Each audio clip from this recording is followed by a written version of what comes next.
So, Glenn was the one that recommended me to talk to you. Yes. He was like, you should talk to Chris. And I was like, okay. So the first time I heard about you was when I had saw the episode that you had done with him on his podcast, Blur Dad Podcast. Yes. And I'm going to be completely honest with you. When I first saw that, I was listening to you talk, but there was a part of me that I was like, I don't know, man. I'm kind of scared of this man because you gave a certain vibe, a certain parts, not the entirety, where you had like this intimidation factor behind you. And what kind of gave it what kind of started that was when you were like, I'm not a nice person, but the way you said it with that facial expression, I was like, man, he must be in a really bad mood. How did Glenn book this guy, in a bad mood and being willing to talk? But then, as I listened to the podcast and I'm watching it too, I was like, oh, okay. So, that's truthfully what I learned from that podcast, watching that episode was, I didn't realize it then. I tend to believe that I'm pretty open-minded and I'm a little less judgmental, but that made me realize that there's still a part of that in me where I still had those tendencies. Because then after when Glenn had told me to talk to Chris and reach out to him, I think he'd be interested in doing your show. I was like, okay.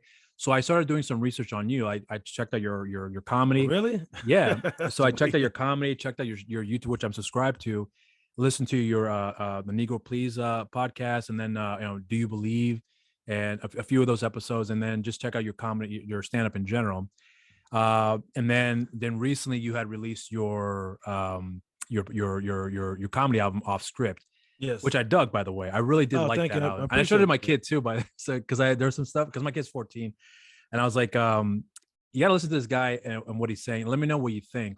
And I talked about, I showed him the clip about the transgender joke that you made, and I was like, what's your take on that? He's like, it's pretty funny. I was like, but if I did that to you, what would you think? He's like, I think it's a fair assessment. I was like, okay, just double checking where your mindset was. So it was that's going. You were saying? That was a dicey bit. I was afraid to do that bit because for a lot of comics in our mind, we feel like something might be pro trans or pro gay or pro whatever. Yeah. And then when people hear it, they go, whoa, that's a wrong take. It's like, well, I'm not trying to be a dick about anything. Right. Yeah, well, that's the thing about listen to your stand-up was because the thing is that when I was watching that episode with Glenn, I mean, it was just that specific moment that it crossed my mind, right? Mm-hmm. And like I said before, I tend to believe that I'm pretty open-minded, but then I realized how kind of recluse I am as well, because I don't go out often. So I realized that that's kind of like where I needed to practice my social skills and talking to people. 90% of the time I'm not like that, but at that moment I was like, damn, this guy's intimidating, and that was the first impression that I got. Well, but so when I'm listening to you and when I'm listening to your talk, that thought process had gone away, but it really wasn't until I started listening to your show and hearing you doing your commentary on your podcast, and then you talking to other people about their religious beliefs or where they're coming from and so on. Like there was a part of me that felt really guilty. I was like, man, I wish I never had that thought cross my mind, where I looked at someone for that specific time and felt that way. Like, no, man, they kind of scare me. And I'm like, but why was I feeling that way? So, but I just thought that I bring that up to you because what I learned about you was that you are hilarious. I really do believe that you are a funny person. I appreciate that. No, I mean that. I really do mean that. I think you're hilarious. And especially I'm shocked that I appreciate it, man. So you scared me. Now you made me laugh. So I get it, man. I'm scared of everybody too. So, well, so I listened to your comedy album that you had released recently, and it's not something that I always gravitate to when it comes to comedy albums, because sometimes comedy albums for me can be a little, hard for me to kind of get into, because there's some comedy albums that do really are very, very, very, very good. George Carlin being a good example of having tons of good comedy albums. right. And then, Jerry Seinfeld, didn't think his last comedy album that he did a while back was all that great. But, I listened to what Glenn had released not too long ago, and then what Lloyd Lee had released earlier this year, and then listened to what you guys have done so far. That triple effect, that triple threat, if you will, of like comedians that I've listened to who have albums released in the last year and a half has been pretty much spot on. So my perception of that has been kind of changing a little bit nowadays. Okay. And yours being like the latest one that I've listened to, not that I wasn't skeptical, but I was like, okay, I hope it's good.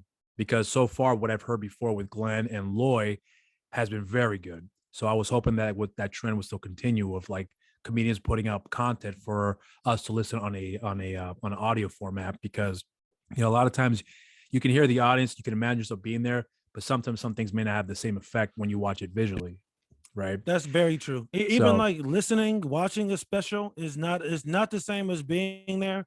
I was, I know as a comic, I'm gonna have to release albums and eventually, get a special. But I personally, I feel like I'm way better in the room. You know what I mean? Mm-hmm. I feel like when people come to see me, they go, oh, I feel like I'm a dynamic comic. I like to talk to people. And my demeanor on stage can change. I can be very quiet. I can be mean. Mm-hmm. I can be very introspective. I can be a lot of different things on stage. And I think that translates better in person. And sometimes doing these interviews and Zooms and stuff, I forget that like it's gonna get released, and I just start talking freely because the thing is, I'm not a nice guy. But I'm not a. Here's the thing. I'm a nice person. Yeah. But I'm a flawed human being. That's what I mean by that. Because some people are like, oh, you're such a nice guy. I go, I'm not a nice guy, man. It's just I got a lot of stuff I got to work on.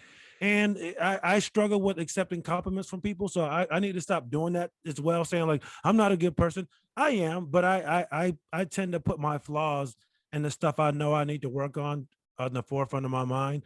Man, I'm glad that you told me that. I need to stop doing that. I don't want to intimidate people or scare people. That's the thing though, because when I started listening to you more often, especially as of late, when I started to like look into your work and listen to your comedy and just watch your interviews, just to kind of see the demeanor, I misinterpreted with what you meant with what you said. Right. Okay. I misunderstood what you meant by that, because a lot of times, when if I'm not in the same room with the person, usually I really can't really get a good vibe of a person. So I have to really, when I do my research on guests that I'm going to be talking to, I can't look at one interview and say that's that interview encapsulates the personality. Right. Yeah, you have to like do more digging. And I'm glad. I mean, I'm glad I do it anyways, but I'm glad I certainly did do that with you, because when I listened to what you were saying on other things that you were angered by, I was like, oh, I see where you're coming from. It wasn't like I'm an asshole. I got that impression right in the first time I heard you say that, but it was more about, I'm not a nice person because I realize I have a lot of flaws and I still need to work on these flaws, but I'm a good person. That was the gist that I've got after the fact, especially after listening to the podcast that you've done with Glenn. But then again, there's a part of me that also was like refreshing to see too, that I always gravitate to people who take risk with their comedy. That people that really, I wouldn't say necessarily push the envelope, because you can only push it so far because everything has already been covered. Yeah, I know what right? you mean. Yeah. So, but in this PC world that we're living, the jokes that you were saying there, I was like, that's the kind of shit that I want to hear, because these are topics that I think are important to delve into. And you're making a joke out of it, making light out of it, but at the same time, you're bringing up something that I thought was necessary to talk about. It can be talked about I guess what's the word I want to use? It's you can talk about it in a relaxed environment, but it's something that gives you something to think about, which is one of the reasons why I showed it to my kid, because I cuss in front of my kid all the time, so I didn't mind him showing this stuff. So I was like, hey, let me know what you think of this joke, because I'm curious to hear what your thoughts are. And I thank you. I appreciate that, because it would be interesting to see, because I forget how old I am. It's just like we tend to do that as adults, like that. We forget like, because in our mind, we still might see ourselves as 17, 18, 21, 22. But you got to realize like, oh, no, I'm a 40-year-old guy. I'm an old guy. I'm a stranger to people. You know what I mean? And I do want to know what young people think of what I'm just saying. Like, is this guy nuts? Does he sound old? Does he sound outdated? I would like to know that kind of stuff. I want to stay relevant. I want young people to like my stuff, Yeah. So my kid definitely enjoyed it. And I was like, would you listen to him? Or if I were to take it to a comedy show, would you check him out? Would you want to listen? He's like, yeah. I mean, that's good enough for me, because as a kid, I grew up in an environment where a lot of that stuff wasn't presented to me, where I was exposed to that on my own or through somebody else. Not to say that I'm only doing it to my sons because, I want him to know what it's like. No, I just want to know what his thoughts are because, as a parent, there are some things that I am not privy to or because I don't care to look into it. And my son's the one that tells me these things. There's a Yeah. YouTuber out there and I'm like, who are these guys?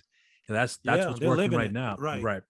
That's Right. what's They're hot living right it. now. That's what's going on. That's what's relevant. And that's what people are interested in. I'm like, damn, that's crazy. So it's, when I hear someone like yourself saying these jokes, I'm wondering, does it translate well for someone his age to understand what the jokes are and if they get it? Because I know for a fact him and his friends are joking around like this all the time. So I Oh don't have a yeah. problem with it. So all right, well let's see what he thinks. So I show it to him and he gives me a response.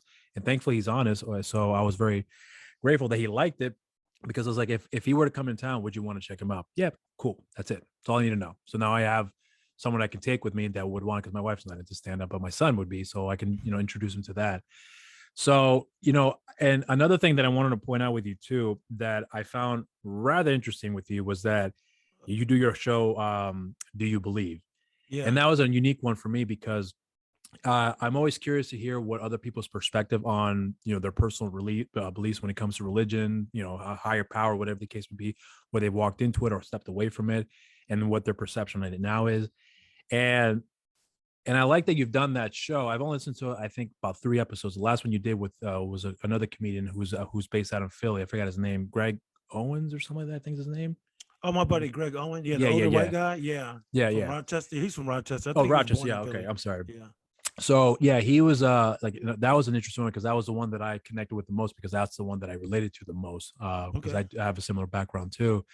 But when you are taking on these subject matters and talking with people who may, I guess some people may consider that to be kind of like taboo, but the fact that you're able to delve into that and give people the opportunity to shine a light on that and give their perspective, because I think when it comes to religion and people who have faith in a higher power, that can be perceived, you know, wrongly from someone who doesn't know what's going on, Oh, and definitely. get their Yeah. perspective.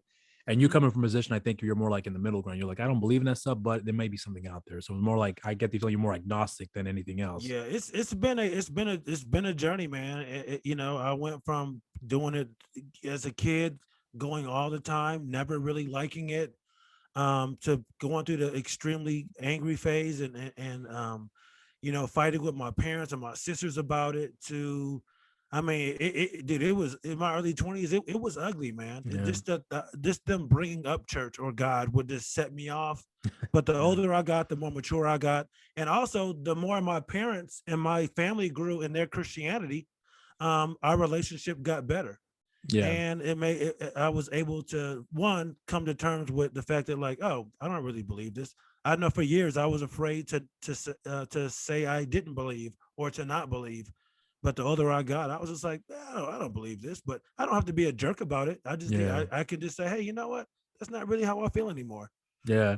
Well, you did Yeah. the show at the beginning with your sister, am I right? That was the first Yeah, episode. it started off with my sister and I, and then she's got a lot going. Her and her husband just bought a house, and she's got a lot of other stuff going on. And I was like, yeah, let me just continue it, just me, and I'll interview some people and see how it goes. So yeah, I interviewed a bunch of people this Mhm. second go around, and I have a list of other people that want to do it for a third go around. I just haven't gotten around to interviewing people.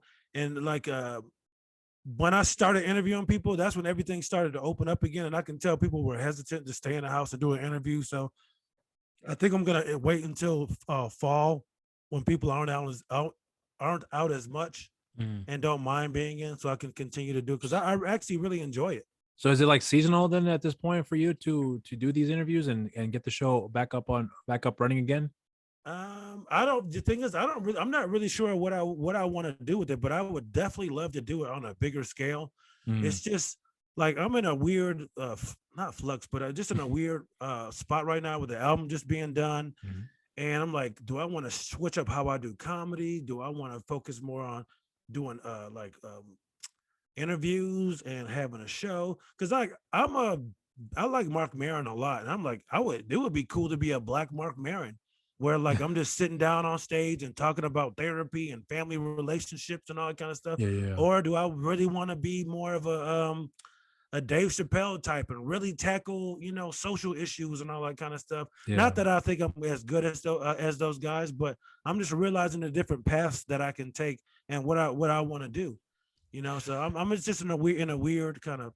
You actually brought up Marc Maron. Actually, because I'm a big fan of his podcast too, and with my show, before I had the idea that I was going to be doing like an intro, like hey everybody, today I'm talking to Chris Allen, and and it's not really my style of introducing. I'd rather just get right into, as you can already tell, when we just started talking, we just went straight for it. But what I took away a lot of inspiration was from Marc Maron's podcast, with the exception of me doing an intro where I talk about whatever. It's really just getting into a conversation with somebody, and then we're picking up somewhere at that in the middle of that conversation. There's no context about what started it. We're just like, it's like walking into a room and hearing somebody talk about something that's interesting, not knowing anything about it other than what they're talking about, not knowing what the history of that conversation was, what started it. You're just right in the mix of it, and you're just listening to whatever goes on moving forward. So I took a lot of inspiration from that, and I incorporated that with this show where, when we start talking, the show's going to start off, with us right in the middle of wherever I think is going to start off with a good talking point. But, I wanted to ask you about one other thing too, because you talked about, before in your shows about, your comedy, and you actually kind of touch upon it here too, a lot with how you want to approach comedy now. You mentioned comedians that you have taken a lot of inspiration from, but is that really the end game for you, where you want to just do stand up? Because I know you mentioned before in the past where you wanted to get into possibly writing, and you mentioned about going to New York, and then having the opportunity to walk in 30 Rock and so on, and you had ideas of what you want to do with yourself moving forward. But has anything that changed, especially now that you've released the album, that you felt like, what, maybe I want to do something completely different this time around after this release of this album? Man, I have ADHD, so my brain is going everywhere. So like, there's a bunch of things I would like to do. One, I would like to produce my own half-hour special in black and white. I think that would be kind of dope. I think so. I also want to do a crowd work special. I just started writing. I can't really say it's a show about myself. If people don't know, but I was in the military for 20 years. I started comedy 10 years into my career, and I would like to talk about what that was like and show people what that was like. Just being in uniform during the day and going out to mics at night, and eventually getting into clubs. This was like one of the coolest things that would used to happen to me is like when I lived in Dayton, I would MC a lot at the Dayton Funny Bone, and I worked in a big building at Wright Pat Air Force Base, and I would MC these shows at the club, man, right? And I would do well, and I would recognize people from my building, like, oh, I know that guy. I see him in the lunch hall or chow hall or whatever, and they would see me at shows, right? Oh, you're real funny, man. You're great. And I would see him at work in uniform, and they would just walk right by me, like they wouldn't even recognize that it was me. And I thought that was so cool. It was like this superhero kind of thing where, like, at night I'm on stage telling jokes, and then I can walk by these people, at my job, and they had no idea that it was me. Like when that started happening, that was pretty fucking cool, man. That was so cool to me, man. Having that happen as a super young comic, man. And how old are you when you first started? I'm 41. I started when I was 28. Dang. You've been you've been doing it over 10 years. You've been doing this well over 10 years now. 13 years, yeah. This is the first time, like, that was my goal. I was like, okay, I'm gonna retire from the military, and I was like, I'm finally gonna do comedy full time. And I was an Intel guy for 14 years. I could have got out and got a good job as an Intel guy, but I knew I did not want that. I was like, man, I cannot go back in that building, sit in those cubicles. I was like, I can't do it. I was like, I got to give comedy a shot. And it had been going pretty well while I was in the military. And I have to be honest, I was very afraid of, because my parents are very pragmatic, especially my dad, my mom as well. And even though I'm a full grown adult, there's still part of us, we want the approval of our parents. And I was like, man, they're not gonna be okay with me retiring and just not taking the job and just doing comedy. I have a wife and a son. I was like, they're gonna be like, Chris, what are you doing? You cannot do that. And dude, my mom, my dad, my sisters, my wife, my in-laws, they were like, you have to do comedy when you retire. So that made me feel so much better, man. Like just having the support of my entire family. Um, and just like the VA came through for me, like I get my disability, I get my retirement, and that allows me to do comedy. You know, for years, dude, I kind of felt like, oh man, the military is holding me back from doing comedy. And then after I got out, after I retired, I realized like, oh shit, financially, uh, that was really holding me. That was like propping me up. You know, the entire time. I didn't realize it. I was just so laser focused, and I was so over being in the military that I was like blaming the military for screwing up my career when it was really giving me the opportunity to do this now. You know, so being in the military really helped me out. I've moved around a lot, so I have Yeah. networks almost all over the country, man, because I've been stationed so many places. I get to work with Marc Normand a lot. I don't know if you're aware who he is. He's a great comic, but Yeah, I know who he is. Yeah, and it I'm aware of because that. like when I first started working on him, I would go to Texas, I would go to Ohio, just all these different states, and I would always be able to have one or two people come to a show, and he would go, "How the fuck do you know all these people?" Like, are you? He was like, "It seems like you know somebody's everywhere." I was like, "I was in the military, people, man, and like people get out, they move back home, people move around. Their friends would tell, "Hey, come see my buddy. I was in the military with him," and it really helped me out a lot, and it also taught me how to just talk to different groups of people, So networking helped you out. networking, just Yeah. being, just learning how to talk to people. I grew up in the inner city around all black people. I went to private schools where I was like one of the only black kids. Then I joined the military, and then again, I'm in this very diverse environment. You know, I'm out there with people from Alabama who've never met Mm. black people. I met my first Filipino person when I was in when I went into the military. Just Yeah. stuff like that. It just afforded me a lot of great opportunities, man. I met a lot of real racist ass people in the Yeah. military. Yeah. You know, I met so many different people, and it's given me such a wide perspective, and I think that's how I'm able to relate to almost any group of people, man. Just traveling Yeah. around and hanging out with different Yeah, groups. that's kind of what I get with your comedy too. That there's a lot that you can take from that everyone can connect with in some way or shape or form. So you know, I started to appreciate a lot more with comedy as of late. You know, I've been a big fan of comedy, but I've never actually went out to a lot of shows. And a lot of times, Right. for me, it's like I don't know how you feel about this, but I mean, you because you're in the game more, so you could probably give me some more insight. But you know, there's some people who I don't find funny when I listen to on special. Like for example, I'm going to use Joe Rogan as an example. Great podcaster, but for me, when I watch his comedy specials, they just don't connect with me. Right? Something about his jokes just don't really hit with me at all. But I was able to see them live a few years ago in Charlotte. I live out in North Carolina, so I lived in Gaston, just outside of Charlotte. And I saw him in Charlotte, and he was hilarious. Like Mm-hmm. something about that environment really does add a lot to you know the anticipation, the jokes, you know, and seeing how everything is played out. I guess because when with comedy specials, and I'm sure because I even heard it with your album too. I think there's a little bit of that as well, where they edit a lot of stuff out and they kind of just keep things in a tight ship to you know get from point A to point B without any of those loose ends there. So when I'm watching his stand up going on in front of me, I could Mm-hmm. see the buildup. I could see the Yeah. wavelength of things occurring. And I have been to a few shows too where I've seen that as well. There are some people who are very good at you know reaching out to the audience, and they are dropping jokes like there's no tomorrow, and they're really good. And other people they are struggling and trying to find the rhythm, and it's a work of art in my opinion. But for you, when you're watching comedians, I know you have talked about this before, where you are talking about how other comedians may not be laughing at your jokes, and you think, "Oh shit, I'm not funny," but they're just analyzing your work because they're trying to comprehend what it is you're doing, what your approach is, trying to get a feel for what your style Right. of comedy is.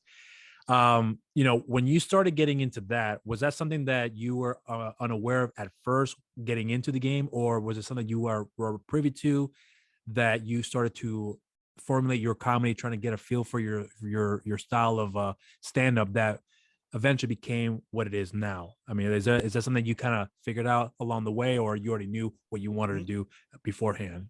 I think it's like any other it's like almost any other profession. You go on with the intent of doing, ABC, and then you get in there, and you go, oh man, I actually like these aspects of this field more than more than what I originally thought. So, but I'll back up and say, the more you do comedy, the less you really laugh out loud. And it's like you said, a lot of times most comics, they're like, we're analyzing the jokes, we're trying to figure out like, where's this guy going with this? You're just really dissecting it, especially for me, like when it's somebody that I really look up to. Years back, my buddy took me to go see Bill Burr for my birthday. And I think Bill Burr is the king of comedy right now. Bill Burr is the best comic out. Even better than Chappelle? Chappelle is on a different level. I think explain what you mean by that. So do you think Burr is king of comedy, but Chappelle's different? What do you mean by that? Like, I feel like just like Chappelle is he's in a class by himself. It's like you can't even bring anybody up. It's just like Chappelle is a god. Okay. He is a god. He is so good. And then Bill Burr, he's just because he puts out so much content, he has a podcast that he does every week. He's just out there more. I feel like he tours more. He's less of an enigma than Dave Chappelle is. Oh, I see where you're coming from. Okay. You know what I mean? So like, as far as like day-to-day I just feel like Bill Burr is like, he's in charge of day-to-day comedy.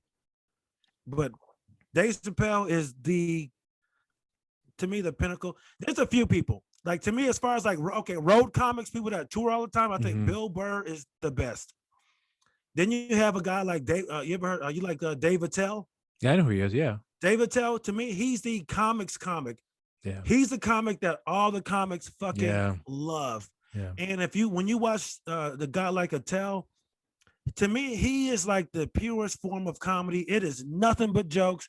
He's not really going to get into a lot of social stuff. What's going on? It's just jokes. It's dark stuff. It's silly stuff. It's really funny. It's boom, boom, boom, boom. Jessica Kirson is the same way. A lot of characters, a lot of voices.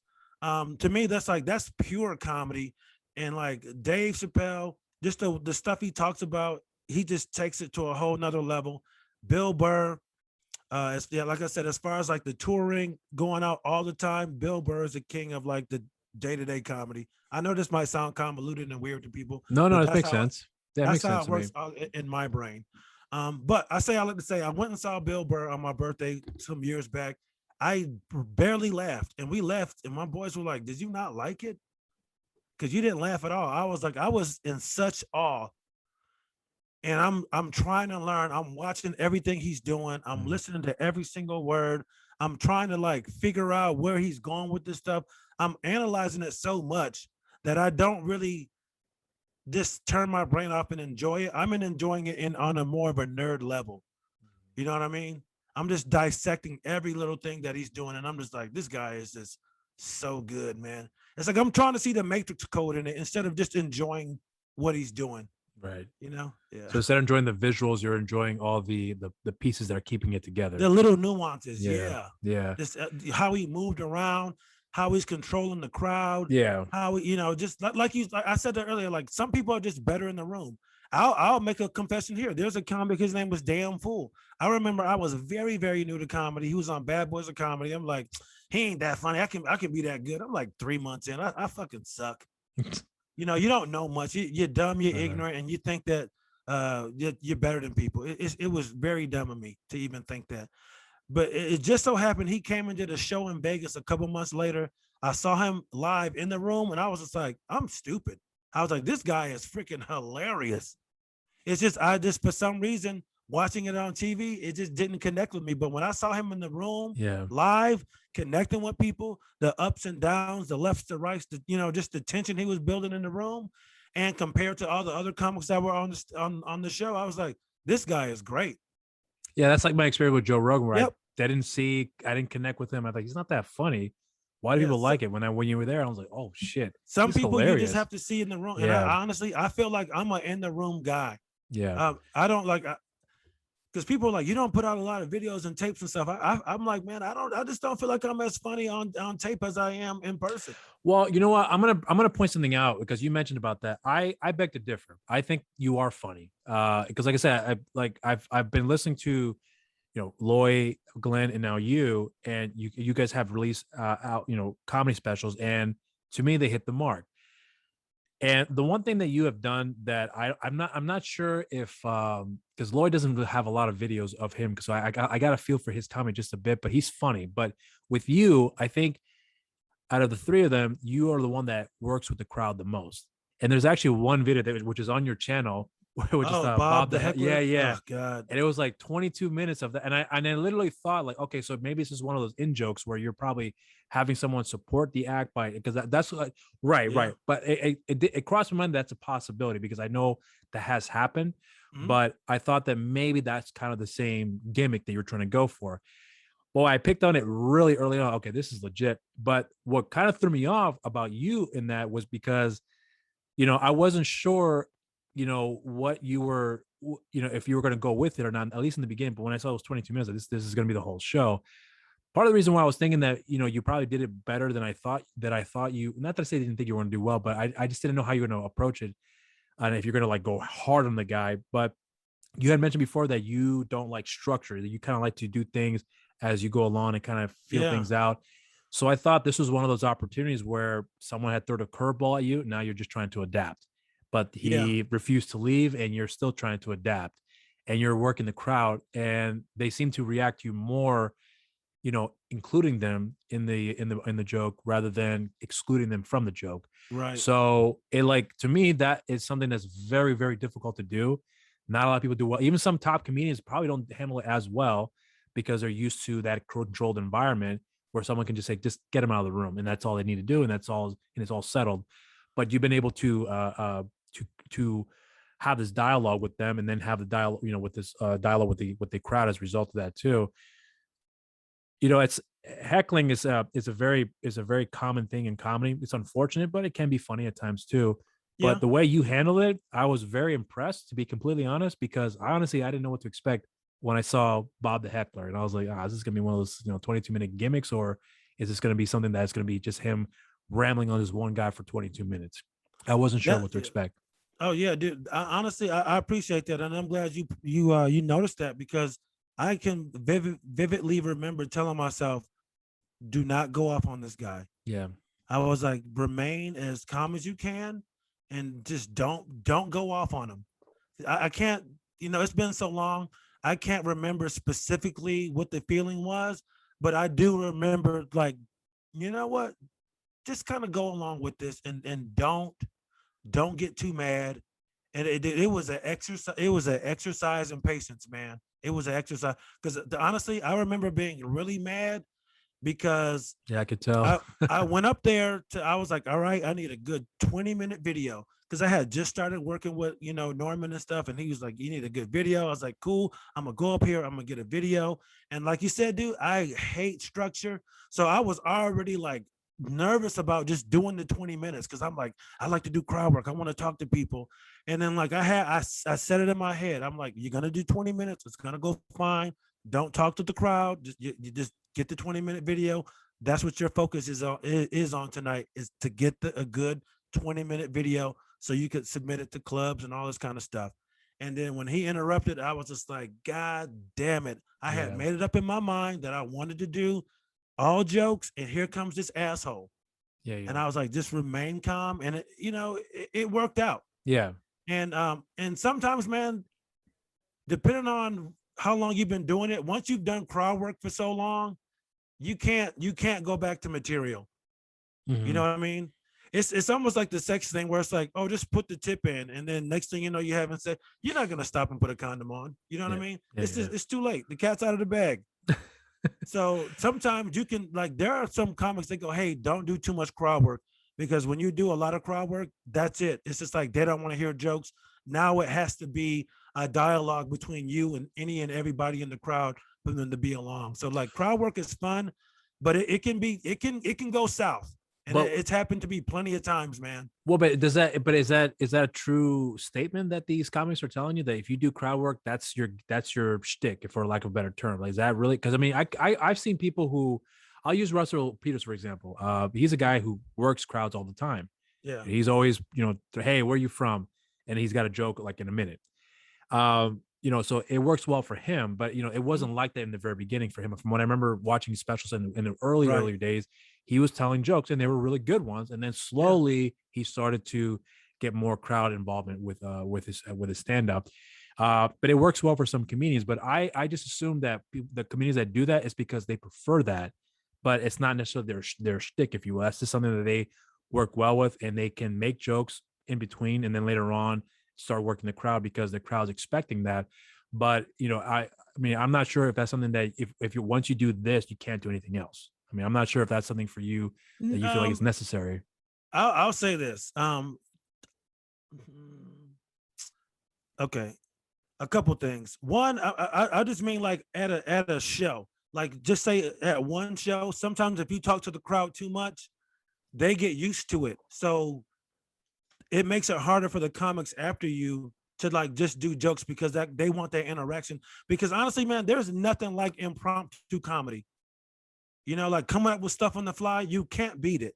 I'm sorry, you can't write jokes better than crowd. Like stuff that just happens on the fly is to me, it's way funnier to people when you just make stuff up on the fly. And I'm just saying, if you do that for too long on one show, it can affect the rest of the show, because now they're like, all right, what's this next guy going to say to us? And that next guy just might want to do jokes. And they're like, oh, this is boring. This guy's not talking to us.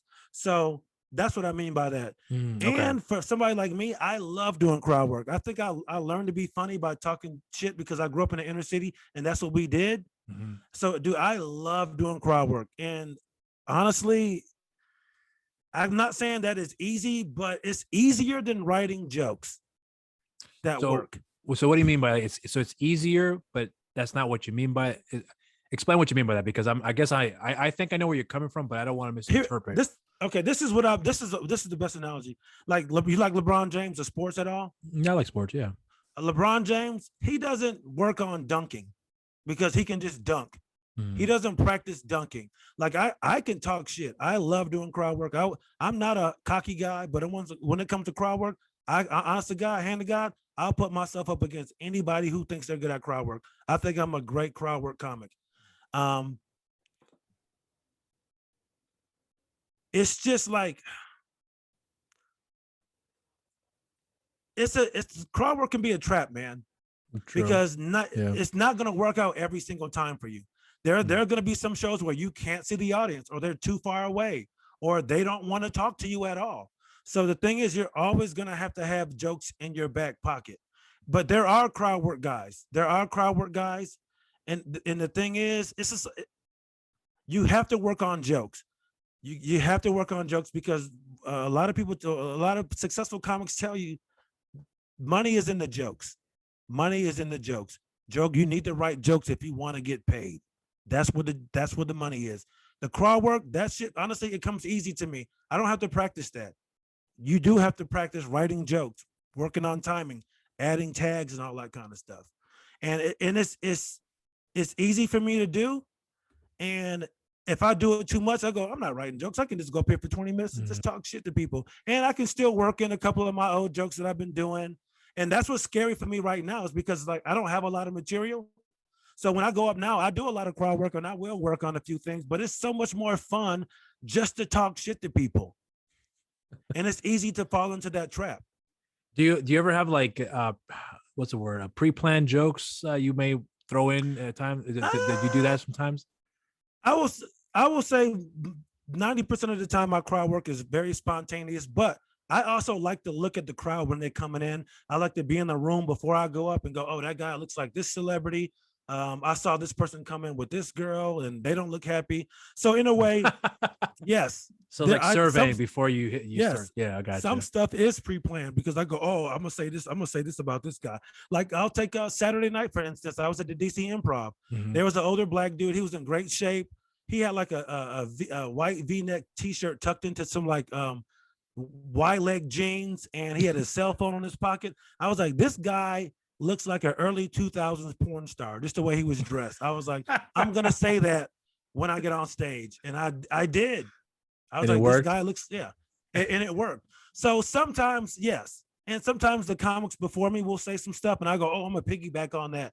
Like the other night, my friend was she was doing this joke about how this artificial vanilla flavor is actually, it comes from a beaver's anus.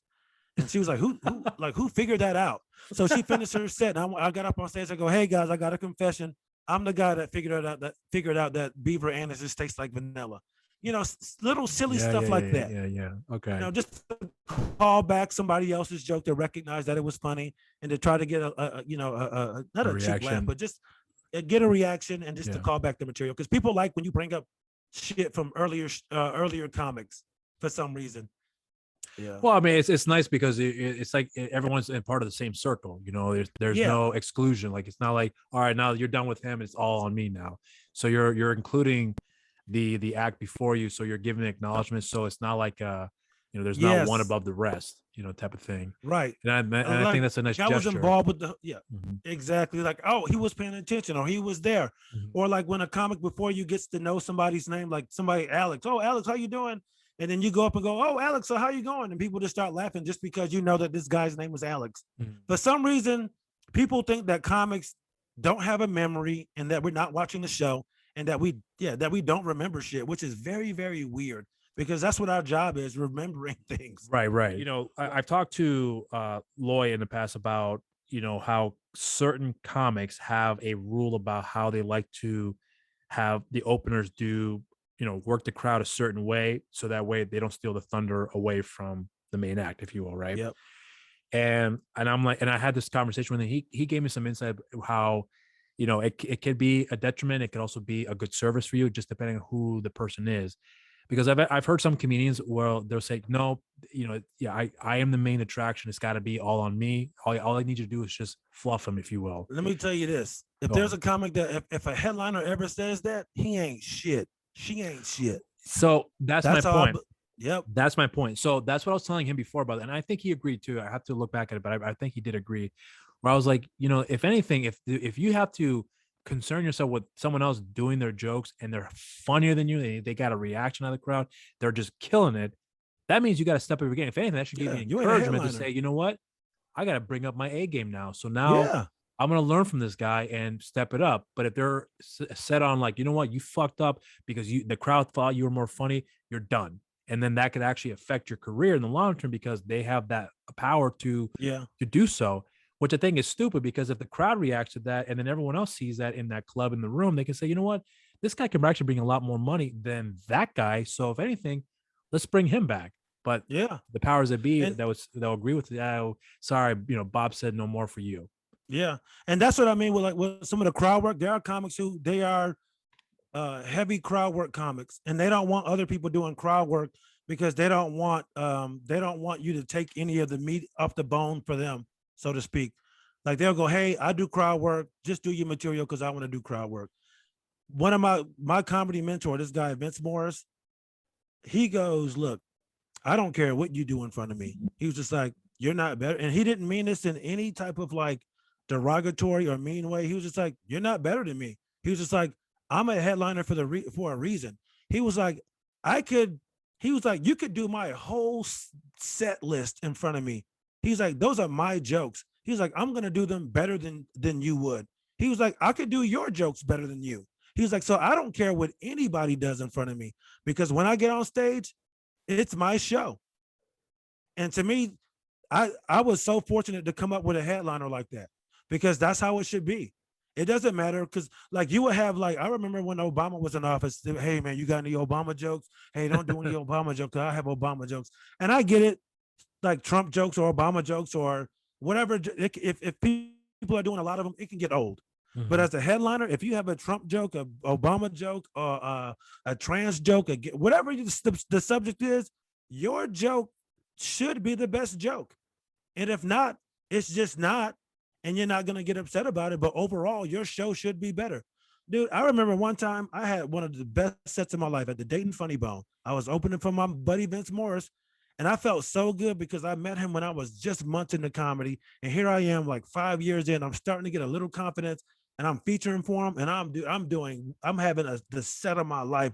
I'm doing crowd work. I'm doing jokes. And he's back there laughing. That's my mentor. I feel so good. I'm like, hell yeah. My mentor is seeing me kill. And at one point I go, yeah, Vince, you're going to have to follow this shit. And they got a big laugh. And dude, he went up because I came off stage and I'm thinking like, I think I might have got him. I think I might have been funnier than Vince tonight. Dude, when I came off stage, I felt so good. I was just like, there you go, motherfucker. Try to follow this shit. No one even talked to me after the show. I had this set of my life. He did so well. People forgot that I was on the show. And I was like, that's what a headliner is right there. Right. He went up there. He brought the crowd down. I would say for the first minute, he really didn't even say shit. He just talked very quietly. How's everybody doing? Yeah, that was great, man. Kirson's funny, man. Yeah, that was great. And he just look around, adjust the mic stand, take a sip of his drink, and just stand there. You know, he would fold his arms. He would sniff. You know, just look around. I'll get started in a minute here. Just brought him all the way down to the point where they were like, "What is going on? Like, what is this guy doing?" And then, boom. For the next hour, he was destroying like I was never on the show. That's a great comic. Yeah, I agree too. I think that's why it throws me off when comedians are having these standards and you can't, why suppress that? Why restrain them from that? Because that person could actually help you along the way, in my opinion. Yeah, hey, that guy. Yeah, go on. You were going to say. And a lot of guys will bring. You know what? Some people like to bring weaker acts so they look better. Yeah. On the show. Yeah. To me, it's just like you're not really doing yourself or the club or the show any service by doing that. If and when I become a headliner, I want to bring killers. Of course, I would like to bring people who are my friends, but some of my, you got to be honest when you get to a certain point. Like, you know what? That's my buddy, but they're just not at a level where I can bring them to club X, Y, and Z yet. And that happened to me too when I was with Vince. I was a very, very young comic. He would be doing a lot of clubs like Hilarities in Cleveland. I used to want to do that club so much, but he would go, "Hey man, you're not ready. I'm not going to bring you there yet because you're just not ready." And you just have to recognize that when you're mentoring people or you got people that are in your group, you got to recognize like, "Hey man, your skill level's not there yet." Yeah. Yeah, man. Well, I think that's something that I think I want people to understand too, that listen to this stuff, because there's an art form that comes with making, I mean, really with anything that you do, comedy, movies, whatever the case may be. And I think for people who don't know how this stuff works, I think comedians, social media has changed a lot of that, where you can talk about these things that are now people are more exposed to that. Stories are coming out more and more. Some things are kept in secrets for a number of reasons, for personal reasons, whatever the case may be. And I get that, but the art form is no longer a secret. It's all exposed, and you realize that it's not as complicated. I mean, I'm not gonna say it's not as complicated, but it's not as it can be difficult. But I'm trying to say this carefully. It's not. There's no major secret behind it. There's no secret formula. It's really just putting in the work. That's you either have it or you don't. There's no secret. You just got to get up as much as possible and fail a lot. That's real. It's a lot of trial and error. Oh, and I'm sorry, dude. What I was gonna say is just like, if you're a crowd work comic, it is just easy to get caught in the trap of doing crowd work because you don't have to write anything, because you're able to just come up with shit on the fly. And yes, over years you come up with stock lines, or you're like, oh, I've seen this scenario before, so I know what I can say that's gonna be funny here. So it can make you a lazy writer. If doing a lot of crowd work, it can make you a lazy writer because it actually takes time to sit down and think of tags and like, okay, what angle can I take on this? Have I heard this before? But with crowd work, it's like, oh, I'm just going to go up there. And if it's a dude with an ugly shirt on, or an odd looking couple, or a bunch of guys together at a table with no women, it's very easy to attack those guys. Oh, no girlfriends? Oh, what do you guys, that kind of stuff. It's very easy to get caught in that trap. Yeah. So That's what I was gonna say. Sorry, I kind of went up on another track. No, that's all good, man. It's all good. But I guess it's a good way to kind of close out because I know you got to be heading out real soon here. But yeah, unfortunately, I do, man. This is great, man. No, I appreciate that. This was actually a very surprising turn of events for me too, because like I said, Glenn was like, talk to this guy, and if Glenn is making a recommendation, I'm gonna take up on that because, as I'm getting into this more and more, I want to talk to more people who have experience in something that they do so well. But I also hope that they're interesting to talk to. So thankfully, when I heard that episode, there was a lot that you said that I found rather interesting. But then looking into other areas of your life with your comedy career, there was a lot more that I realized that you had to offer. You had a lot to say. Thanks, you had a lot of commentating on that I have become a fan of. And I do follow your stuff now on YouTube. And I have been listening for the last couple of days just to kind of get myself prepped up. Thank you. I to talk with you about this I'm stuff. very flattered and shocked and surprised. Well, yeah, man, I am a genuine fan of your work, and I've been looking out to see, if you're ever going to be coming down in the North Carolina area, because I know you did your special out in Raleigh, which is not far from where I'm at, but but if you ever Charlotte, I've done Charlotte. Yeah, well, I'm just going to look out in the future if you got some upcoming events here that I can swing by and check out your show. Oh yeah, whenever you're going to be doing I'll definitely let you know. Oh, I appreciate that. Yeah, but I'm going to keep an eye out for that stuff too, because I know you'll be posting that stuff out there from time to time. I just gotta say, I'm just thank you, man, for like checking my stuff out. If you did enjoy, Do You Believe? There's an episode I did with another comic. His name was Bill Squire. I was gonna check that one out. I just haven't got around to it. That's one of the most interesting ones because he was he grew up Mormon. Okay. And he went to the Philippines to do his Mormon mission. Mm-hmm. And I'll just say things got crazy over there, and he got excommunicated from the church while he was there. When he was 22 years old. And he's got some really interesting stories about how that whole thing went south.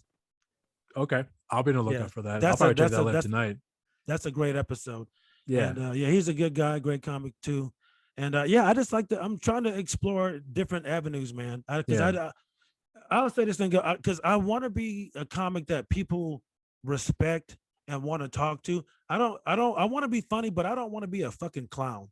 You know what I mean? I don't want to be a comic where people want to hang out with me so I make them laugh all the time. Because I've seen that happen. I've seen that with some celebrity comics. Like they hang around all these athletes and actors and stuff. And you watch them and you go, this motherfucker just being a court jester for these basketball players. Just being goofy all the fucking time. And I don't want to be a punchline. You know what I mean? I want people to be like, oh, this dude's funny. But I also want people to respect me. Like when Dave Chappelle hangs out with athletes and stuff, do you think he's always trying to make them laugh? No, they want to know, like, hey, what do you think about what's going on in Afghanistan, or what's going on with the trans movement, or what's going on with this? That's the kind of guy I want to be. Yeah, I want people to go, man, this dude is fucking funny. He's silly, but he's also smart and he has interesting opinions about what's going on in the world. Yeah. Well, that's a good way to close it out here, man, because I think that's one of the things I've taken away the most from you is that you provide a unique perspective on how you view the world, given your background, and now you having a child as well too, providing that perspective as well too, with how things have evolved for you. So I'm very grateful that you said yes. To me, this is an honor that I'm flattered. No, I think this is an honor that I've had the opportunity to speak with you, because I definitely have learned a lot. Listening to your perspective on how you view things and how you are taking your comedy with that as well too. But I'm going to leave you to it because I know you got to be heading out, but I appreciate your time and I'll be on the lookout for your stuff as well too. Is there anything that comes out? I'll be doing my absolute best to help promote it as well, because I am a genuine fan of your comedy as well. Same here, man. Thank you so much. Hopefully this is the beginning of something, man. I got a couple irons in the fire. I feel like some things are going to change for me here in the next few months. And yeah, man, I'm excited. So thank you. And if people want to know where to get the album, any streaming platform, off script, through Helium Presents, Chris Allen Comedy. Follow me on everything, social media, and support me, man. Yeah, I'll make sure to put all the social media links for everybody out there to follow through that. So I'll have that prepared for them as well too. But listen, thank you, man. No, absolutely. But thank you very much for taking the time here, man. This was a pleasure. I hope somewhere down the line we get to do this again. And I would love to. I wish nothing but great success for you, man. I really do mean that. So you're not scared of me anymore? No, I think after like the first hour of the podcast, I was like, all right, I got to get over this crap. This is ridiculous. But man, I appreciate you being, and taking that lightly with me, because there was a legitimate feeling about that I had, but as time went on, that went away, and I realized, you know what, I gotta let go of that preconceived notion where I judge a book by its cover. I can't do that no more. And I appreciate that. So, but it also helps me to know to make sure I'm not presenting that way. And I don't want to, I meant to say this earlier, and I know we're gonna go.